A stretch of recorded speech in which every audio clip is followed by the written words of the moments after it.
Halo, perkenalkan kami dari kelompok 7. Hari ini kami akan mempresentasikan tugas kami untuk ujian tengah semester Rekayasa Sistem Industri dengan study case third party logistik. Next.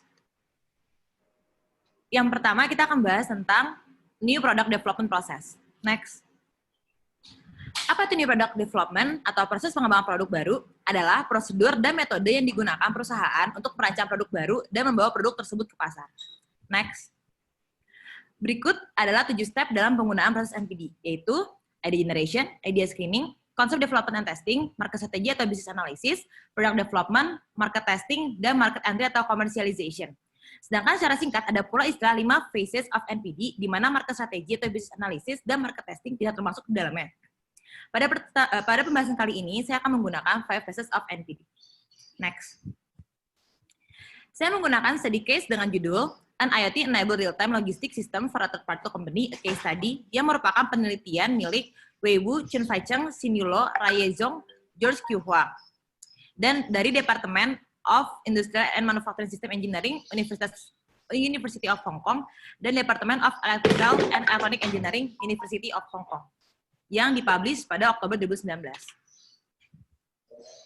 Secara singkat, isi dari jurnal berdasarkan abstraknya adalah sebagai berikut. Dengan boomingnya e-commerce dan beberapa tahun terakhir, logistik pihak ketiga atau 3PL mendapatkan banyak keuntungan karena cakupan layanan yang besar dan skala ekonominya. Sementara itu, dalam menghadapi lautan pesanan yang harus dikirim, hal tersebut menuntut efisiensi manajemen gudang untuk memenuhi kebutuhan pelanggan. Namun, sebagian besar perusahaan yang melakukan operasi pergudangan masih mengandalkan kertas untuk mencatat perjalanan operasi dan informasi masih kurang transparansi, bahkan di perusahaan itu sendiri. Selain itu, hanya sedikit perusahaan besar yang mengejar sistem otomasi untuk menggantikan tenaga kerja. Namun pada kenyataannya, sistem tersebut terlalu massal dan rumit untuk menjadi stabil dan kokoh dalam pembangunannya. Dan pada study case ini, dalam cyber fisik, kemampuan IoT yang dibantu dengan perangkat yang dapat dikenakan dan teknologi komunikasi nirkabel seperti RFID atau Bluetooth telah dikembangkan untuk bekerja sama dengan berbagai pemangku kepentingan untuk mencapai efisiensi operasional yang lebih tinggi. Hal ini telah digunakan di perusahaan suku cadang otomotif 3PL di Great Bay Area di China sebagai studi kasus. Gudang mereka yang terdistribusi secara nasional menyadari sinkronisasi real-time dari operasi dan berbagi informasi di dalam perusahaan. Selain itu, hal ini tidak hanya menyoroti keberlanjutan dengan hampir tidak lagi menggunakan kertas dalam operasi, tapi juga meningkatkan visibilitas informasi dan keteracakannya di seluruh proses. Kerangka sistem dan alur kerja yang diusulkan di sini dapat diduplikasi atau disesuaikan oleh perusahaan lain yang memiliki fitur serupa. Dan keberhasilan praktik ini dapat memotivasi lebih banyak perusahaan 3PL untuk mengadopsi teknologi mutakhir untuk menciptakan solusi yang efektif untuk manajemen gudangnya. Next. Permasalahan yang terdapat pada jurnal ini adalah, yang pertama, Hosdo sebagai perusahaan sangat ingin mengembangkan sistem informasi yang disesuaikan untuk membantu mengurangi penggunaan kertas, meningkatkan efisiensi operasional, dan meningkatkan visibilitas dan keteracakan melalui prosesnya. Selain itu, sistem yang mudah diterapkan akan lebih disukai karena biasanya pekerjaan cenderung menolak perubahan yang besar. Yang kedua, ada 4 masalah dan tantangan utama yang dirangkum untuk sistem dari sistem semula yang berkaitan dengan media pencatatan atau recording media. Yang kedua, rencana manajemen atau management plan. Yang ketiga, tantangan prosedur. Dan yang terakhir, pelatihan karyawan. Dan yang terakhir, efisiensi operasi perusahaan rendah, biaya relatif tinggi, dan keberlanjutannya yang rendah. Next. Apa yang dibutuhkan oleh perusahaan? Ada 4 hal yang dibutuhkan. Yang pertama, mengembangkan proses pencatatan dalam data untuk jangka panjang yang mampu mengingatkan dan meningkatkan efektivitas pekerja, tidak membuang waktu, tenaga, dan yang tentunya tidak lagi menggunakan kertas. Yang kedua, adanya sistem untuk mengatur rangkaian pesanan, inventaris, dan tanggal pengiriman secara otomatis dan berkala yang dapat memudahkan manajer untuk memantau informasi tepat waktu, serta membuat jadwal fleksibel untuk alokasi sumber dayanya. Yang ketiga, adanya prosedur pencarian dan pengalokasian barang yang tidak hanya sebatas memori dan pengalaman operator sehingga efisiensi hasil kerja dapat ditingkatkan. Dan yang terakhir, melakukan pelatihan karyawan untuk karyawan baru agar dapat beradaptasi dengan sistem yang digunakan di perusahaan. Next, phase 1, yaitu idea generation. Jadi saran yang diberikan untuk diterapkan oleh perusahaan adalah dengan melakukan konfigurasi sistem baru, yaitu dengan menerapkan IoT ke dalam perusahaan. Nantinya IoT-enabled system akan terintegrasi dengan perangkat RFID, QR scanner, wireless connection, aplikasi seluler, aplikasi desktop, dan layanan cloud. Dengan bantuan alat-alat tersebut, nantinya dapat mencatat manajemen big data dan sinkronisasi operational time. Next, phase 2, idea screening. Apakah IoT-enabled system mampu menyelesaikan masalah-masalah tersebut? Berikut adalah pembagian permasalahan dan solusinya, yaitu record media dengan warehouse management system, management plan juga dengan warehouse management system, Prosedur challenge dengan smart wearable devices dan smart objects, dan yang terakhir employee training dengan melakukan employee training. Next, phase 3, konsep development. Konsepnya dibagi menjadi dua, ada berdasarkan data untuk sistemnya dan berdasarkan workflow untuk operasinya. Untuk yang sistem berdasarkan data flow, sarannya adalah berupa warehouse management system dan smart wearable devices dan objects. Nantinya kegiatan warehousing operation akan dipermudah dengan adanya warehouse management system yang telah terintegrasi oleh smart wearable devices. Dengan diterapkan sistem tersebut akan membantu merampingkan proses operasi perusahaan karena informasi atau data yang diperlukan selama kegiatan operasi sudah terintegrasi dengan perangkat yang terlibat dalam proses operasi tersebut melalui IoT Enabled System. Next. Produk yang di-develop berdasarkan data-data berikut, yaitu data flow, next, yang terdiri dari data collection dan data interface, dan data storage juga berdasarkan workflow perusahaan, yaitu inbound, order, packaging, outbound, dan lain-lain. Yang phase keempat, yaitu product development, ada berbagai produk yang dihasilkan, yaitu yang pertama Smart Pen, QR Scanner, itu sebagai data collection atau alat untuk mengumpulkan data. Produk ini mampu merampingkan proses operasi pergunangan atau warehousing operation seperti order picking, stock taking, dan sebagainya dengan mendeteksi product information, inventory management, dan lain sebagainya. Yang datanya terdapat pada warehouse management system. Yang kedua, desktop app dan mobile app sebagai data interface yang menunjukkan informasi yang dibutuhkan setelah dilakukan pengambilan data oleh Smart Pen atau QR Code Scanner. Data yang dihasilkan dapat berupa produk info, inventory management, order management, dan sebagainya. Dan yang terakhir, RFID tag dan cloud service sebagai data storage yang menyimpan informasi atau data yang terdapat pada produk. Data yang tersimpan dapat dilihat oleh pengguna melalui desktop dan mobile app sebagai produk data interface. Next, dan yang terakhir, phase 5 yaitu commercialization. Itu tahap akhir di mana ide yang dirangkai diterapkan pada perusahaan. Terdapat 4 pencapaian yang didapat dalam penerapan IT Enabled System. Itu yang pertama, paperless operation atau operasi tanpa kertas. Yang kedua, improve management efisiensi atau meningkatkan efisiensi manajemen. Yang ketiga, limiting mistakes atau membatasi kesalahan. Dan yang terakhir, shorten the training period of employees atau mempersingkat masa pelatihan karyawan. Sekian dari saya, terima kasih. Lanjut, kita bahas mengenai customer development. Next. Customer development sendiri itu merupakan sebuah pendekatan hipotesis yang bertujuan untuk memahami beberapa hal. Yang pertama yaitu untuk mengetahui siapa customer kita, kemudian persoalan dan juga kebutuhan yang mereka miliki, kemudian bagaimana mereka menghadapi persoalan dan kebutuhan yang dihadapi, kemudian juga kita memahami solusi yang akan dibayar oleh customer kepada kita, meskipun produk itu belum dibuat ataupun juga belum komplit. Dan terakhir, untuk memahami bagaimana caranya menyediakan solusi yang dapat bekerja dengan baik dengan para customer. Next.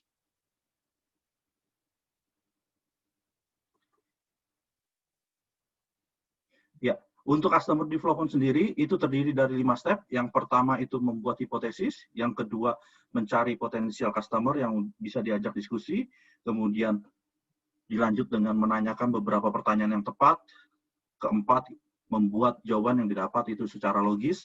Terakhir, mencari tahu apa yang harus dibuat untuk bisa terus belajar meningkatkan customer development. Next.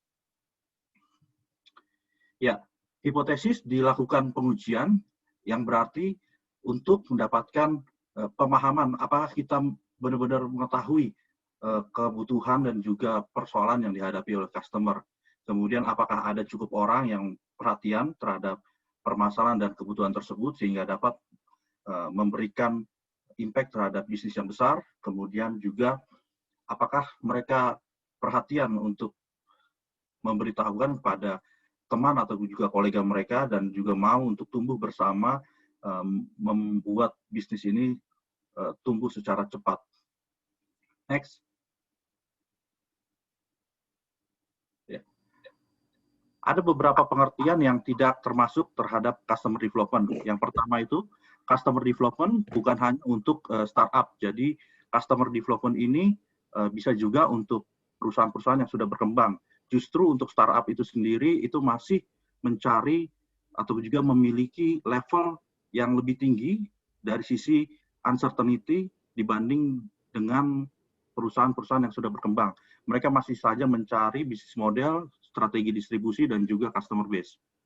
Kemudian yang kedua yang bukan merupakan customer development, yaitu customer development bukan product development. Ini berbeda, di mana product development akan menjawab pertanyaan kapan dan apa yang akan dibeli oleh customer, sedangkan customer development itu akan menjawab pertanyaan akankah para customer membeli produk kita.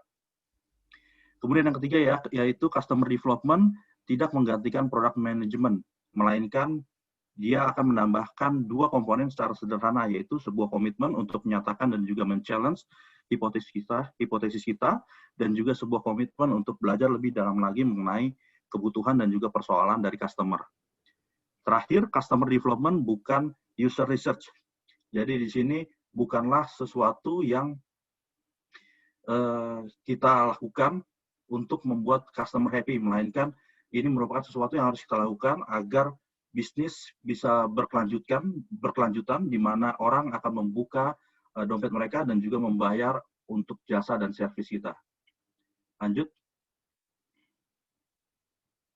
Ya, dalam studi kasus ini saya mengambil judul 3PL Service Improvement Opportunities in Transport Company, dibuat oleh Nigel Butterland dan juga Aldona Jarasunin, dipublikasikan tanggal 11 Mei 2017. Secara general, juga abstraknya, studi kasus ini akan menginvestigasi perusahaan-perusahaan 3PL atau service provider berdasarkan 8 kriteria faktor. Yang pertama yaitu cost reduction, operational parameter, penggunaan teknologi informasi, flexibility, kualitas manajemen, dan juga kolaborasi dengan customer. Kemudian ada juga fixed asset dan performance evaluasi.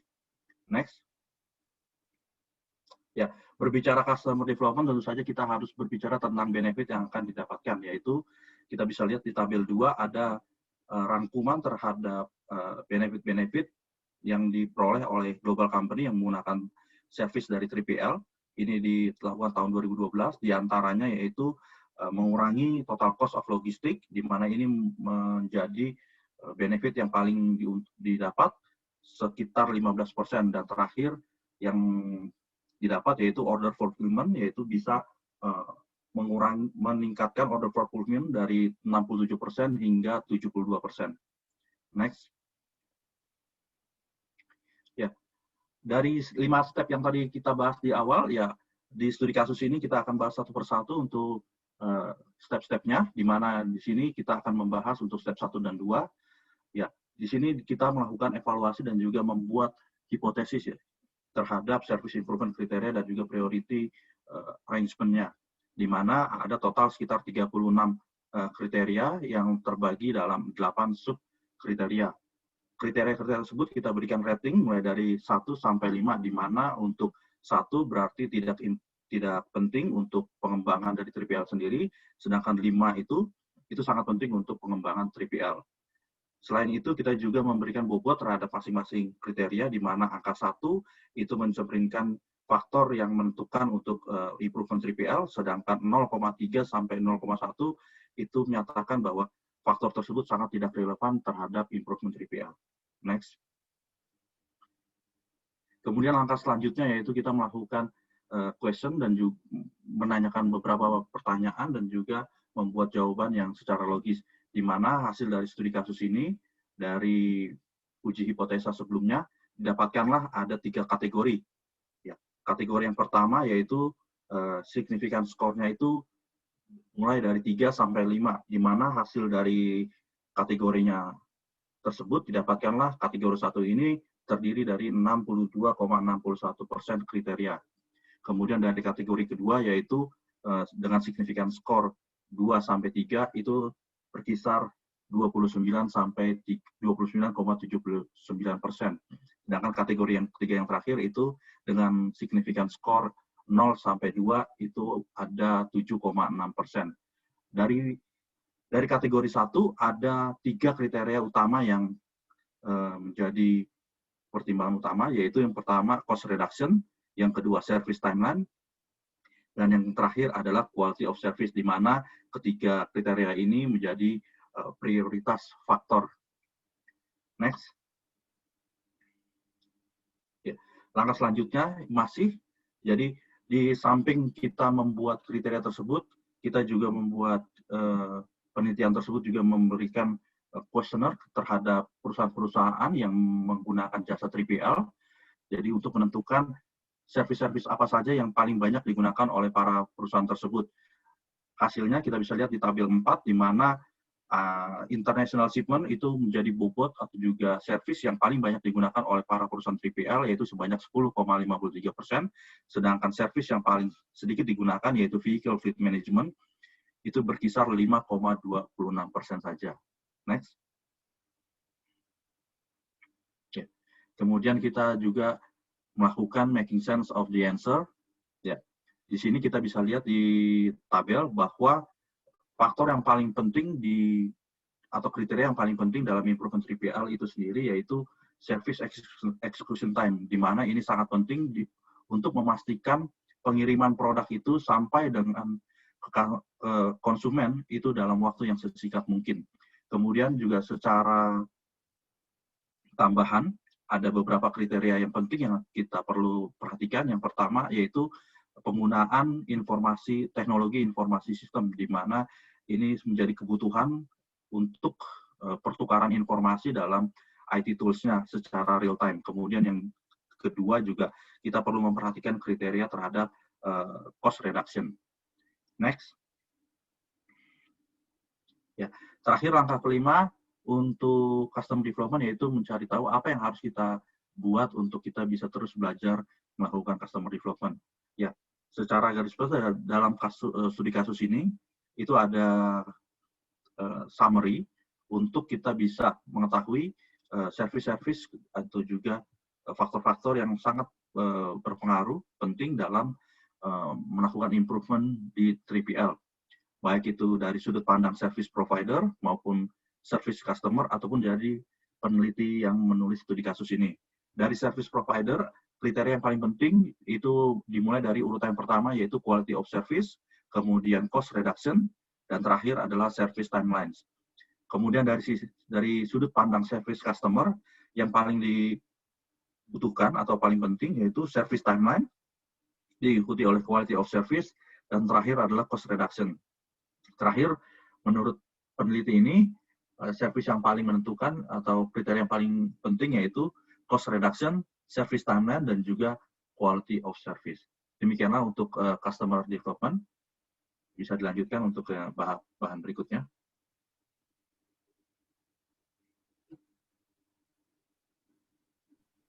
Oke, selanjutnya adalah supplier development.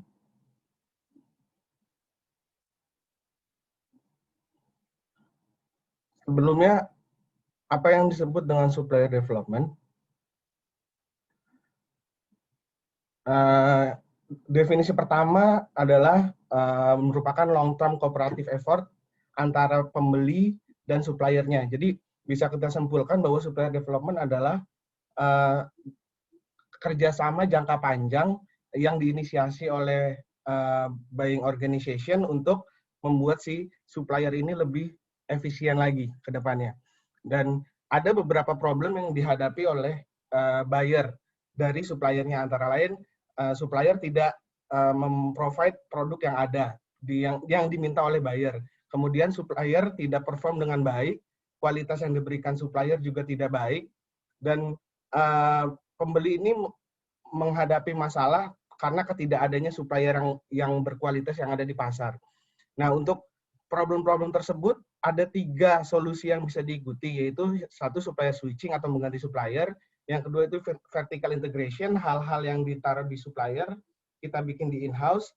Yang ketiga adalah supplier development. Nah, supplier development ini yang paling dianjurkan karena kenapa? Karena untuk supplier switching itu membutuhkan waktu yang lama, dan vertical integration itu membutuhkan cost yang besar. Gitu. Jadi kita melakukan supplier development. Nah, tujuan dari supplier development ini sebenarnya untuk mereduce problem yang ada di supplier, dan kemudian untuk meningkatkan supplier kapabilitas sehingga supplier ini bisa melakukan improvement-improvementnya yang ada di perusahaannya dia. Kemudian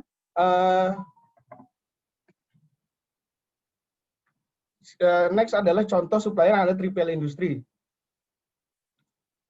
Yang pertama adalah transportation route, kemudian outbound atau distribution, warehousing, inventory management, dan packaging, dan reverse logistik.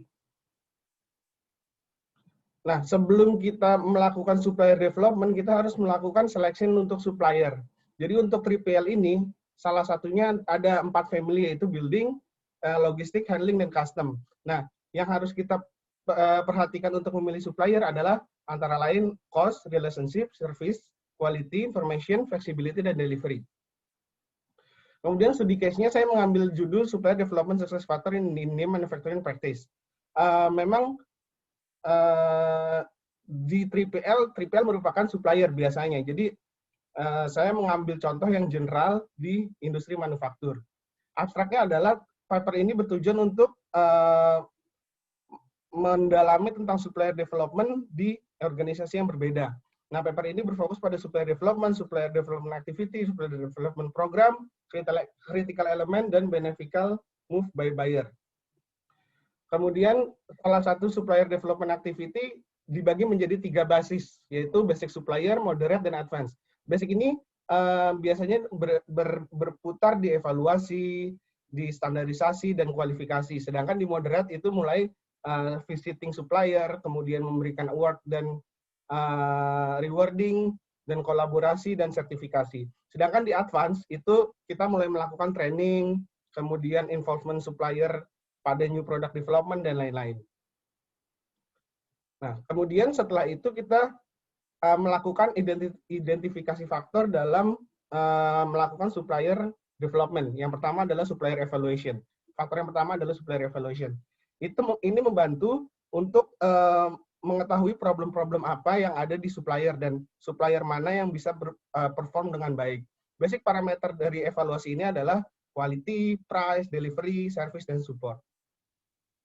Kemudian early supplier involvement. Jadi dari awal si supplier ini harus ikut dalam development dari produk yang ada. Jadi desain dari customer itu harus diberitahukan ke supplier sehingga supplier pun bisa melakukan apa yang seharusnya mereka lakukan. Kemudian supplier training. Jadi sebagai customer kita harus melakukan supplier training. Nah, training ini ditentukan dari bagaimana si supplier ini bekerja. Jadi apa aja yang mereka butuhkan untuk mereka di training. Jadi kita harus mengidentifikasi dulu hal-hal apa yang kurang dari supplier ini, baru kita training. Kemudian yang selanjutnya adalah komunikasi. Nah, komunikasi ini penting karena keterbukaan komunikasi akan menyelesaikan problem-problem yang ada di supplier. Dan dari supplier tersebut bisa berkontribusi terhadap kemajuan dari perusahaan kita. Selain faktor-faktor tersebut, sebagai pembeli kita juga harus melakukan langkah-langkah penting. Yang pertama adalah supplier relationship. Jadi si buyer atau si customer ini harus melakukan kerjasama yang baik ke supplier. Jadi ada trust, ada benefit, ada top management support dari pembeli dan lain-lain. Itu akan membuat supplier relationship ini akan berjalan dengan baik. Yang kedua adalah modularisasi. Modularisasi ini adalah konsep yang mereduce complexity dari produk, jadi bisa diganti dengan produk yang lain. Gampang diganti dengan supplier-supplier lain seperti itu. Kemudian yang ketiga adalah global sourcing. Jadi global sourcing ini dicari supaya si pembeli dapat harga yang lebih murah. Kemudian adalah supplier diversity. Dan supplier diversity ini adalah kurang lebih jadi kita tidak bergantung sama satu supplier doang. Jadi ada beberapa supplier yang bisa mensupport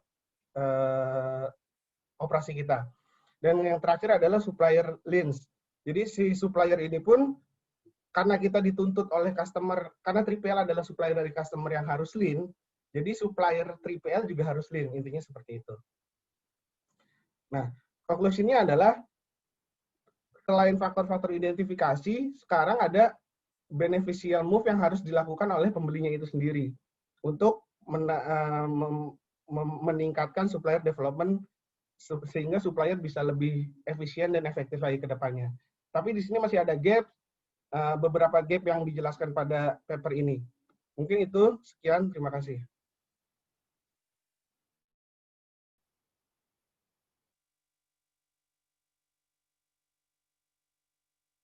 Berikutnya adalah supply chain management.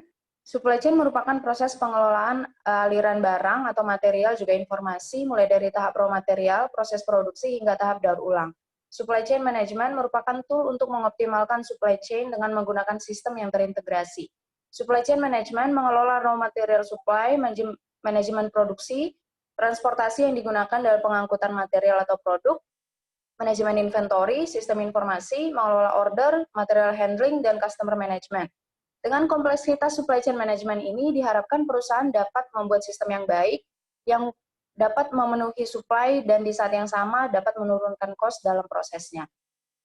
3PL merupakan kegiatan industri di mana kegiatan logistik dapat dibebankan ke pihak lain atau ke pihak ketiga. Biasanya bukan hanya satu fungsi logistik saja yang diberikan ke pihak lain, akan tetapi beberapa kegiatan atau fungsi diberikan ke pihak lain yang dapat mengelolanya dengan baik. Terdapat 3 jenis utama 3PL, yaitu Integrated Logistic Service Provider, Contract-Based Service Provider, dan Consulting Service Provider. Mengapa perusahaan perlu menggunakan 3PL? Yaitu karena dapat meminimalisir cost dalam prosesnya, seperti misalnya saat perusahaan perlu mengangkut barang dari luar kota ke gudang, daripada membeli truk, perusahaan dapat menghemat cost dengan menggunakan jasa 3PL. Next. Sebagai studi kasus, kami membahas jurnal yang ditulis oleh Tezuka dari University Fukui, Jepang. Tezuka membahas mengenai manfaat 3PL dalam supply chain yang dapat dilihat dari sisi shipper atau pengirim. Tezuka mengevaluasi kontribusi 3PL dan kemampuan apa saja yang dimiliki oleh sumber daya 3PL. Terdapat beberapa spesialisasi, yaitu kemampuan khusus di bidang yang dikerjakan, misalnya pengoperasian alat, kemampuan mengelola sumber daya yang besar, dan kemampuan lain mengenai supply chain. Dan dalam bisnis, kemampuan menganalisa risiko, menghadapi ketidakpastian bisnis sangat diperlukan oleh pihak yang menyediakan jasa 3PL. Dalam jurnal ini juga dibahas mengenai dampak lingkungan yang disebabkan oleh 3PL. Next. Dalam pembahasan di jurnal, terdapat 2 asumsi yang digunakan oleh penulis, yaitu bahwa shipper merancang supply chain management dalam perusahaannya dan menggunakan jasa 3PL dalam supply chain management tersebut. Dalam proses supply chain tersebut, terdapat isu mengenai IT, seperti pengelolaan data dan informasi. Fungsi itulah yang diserahkan oleh perusahaan ke pihak 3PL yang lebih mengetahui mengenai permasalahan IT dan database. Untuk menganalisa kondisi pasar, perusahaan juga dapat merekrut 3PL untuk membantu memberikan informasi mengenai produk-produk luar atau produk-produk kompetitor, karena informasi ini juga penting bagi perusahaan. Next. Dari gambar berikut, dapat dilihat proses supply chain management merupakan proses yang panjang, mulai dari menyangkut proses dari hulu ke hilir. Untuk itulah diperlukan bantuan 3PL untuk meminimalisir resiko yang terjadi di tengah-tengah proses supply chain. Diharapkan 3PL dapat membantu perusahaan menghindari resiko yang tidak diinginkan, menghindari kerugian, dan sebagainya. Dan sebaliknya, menggunakan jasa 3PL diharapkan dapat mengurangi cost perusahaan. Berikutnya akan dilanjutkan oleh rekan saya. Selanjutnya, pentingnya seleksi penyedia 3PL. Pemilihan penyedia 3PL penting bagi pengirim untuk meningkatkan efisiensi agen. Secara garis besar, ada 2 jenis seleksi, kompetisi terbuka dan seleksi tertutup. Seleksi kompetitif terbuka memiliki beberapa keunggulan dibandingkan seleksi tertutup. Keuntungan menggunakan seleksi kompetitif terbuka didapat karena banyak agen yang mengikuti seleksi terbuka saling bersaing satu sama lain. Ini berbeda dengan persaingan normal, di mana setiap agen menyediakan pelayanan di pasar tertentu. Masalah terkait dengan penggunaan 3PL. Yang pertama adalah informasi asimetris antara pengirim dan 3PL, resiko tinggi dari layanan yang berkualitas rendah, winner's curse, yang merupakan situasi di mana penawar tertinggi dan paling optimis memenangkan tawaran, tetapi pada akhirnya mengalami kerugian. Kemudian banyak peserta diharapkan untuk mengikuti seleksi terbuka penyedia 3PL, sehingga biaya transaksi meningkat seiring dengan meningkatnya jumlah penawar. Lalu ada lelang terbuka, terkadang dapat mengungkapkan informasi penting kepada perusahaan pengirim. Dan juga cara kontrak antara pengirim dan penyedia 3PL. Next. Hubungan antara isu lingkungan dan 3PL di SCM.